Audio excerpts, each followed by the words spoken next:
আসসালামু আলাইকুম।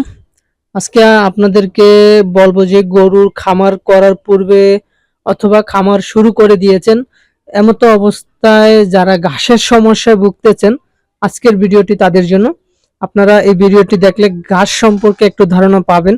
কোন ঘাসটা চাষ করবেন, কিভাবে করবেন বা কোনটা গরুকে খাওয়াবেন, কোনটা ছাগলকে খাওয়াবেন। এই বিষয়গুলো নিয়ে আজকে আপনাদের একটু আলোচনা করব। এটা হচ্ছে ইন্দোনেশিয়ান স্মার্ট নেপিয়ার ঘাস।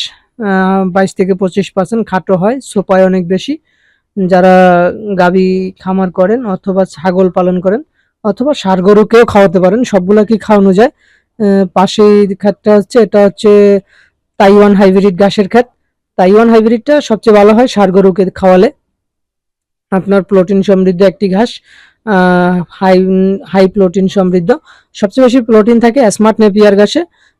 তাইওয়ান ঘাসে তার থেকে একটু কম। তার থেকেও কম হচ্ছে জারাওয়ান। তো এই যে ষাঁড় গরুকে পর্যাপ্ত পরিমাণ ঘাস খাওয়ায়ে এখানে পালা হচ্ছে। তো আপনারা যারা খামার শুরু করে দিয়েছেন অথবা খামার শুরু করবেন ভাবতেছেন, তাদের জন্য প্রথমে বলি, আগে পর্যাপ্ত পরিমাণ ঘাস চাষ করে নেবেন, তারপরে আপনার খামারে গরু তুলবেন অথবা ছাগল তুলবেন। তো ঘাস থাকাটা খুবই জরুরি একটা খামারে। তো আপনি যে কোনো জাতেরই ঘাস চাষ করেন না কেন, স্মার্ট নেপিয়ার, জারাওয়ান, তাইওয়ান হাইব্রিড, গুয়াতেমালা হাইব্রিড, পরে পানির ভিতরে দুইটা ঘাস হয়, জার্মান হোয়াইট হাইব্রিড এবং অজানা হাইব্রিড, এই দুইটা পানিতে হয় সবসময়। তো এই সকল ঘাসগুলো কমপক্ষে দুইটা ঘাস আপনার চাষ করা উচিত আপনার খামারের জন্য। কারণ আপনার ঘাস না থাকলে আপনার খামারে খরচটা বেড়ে যাবে, তখন আপনি একটা চাপের মুখে থাকবেন।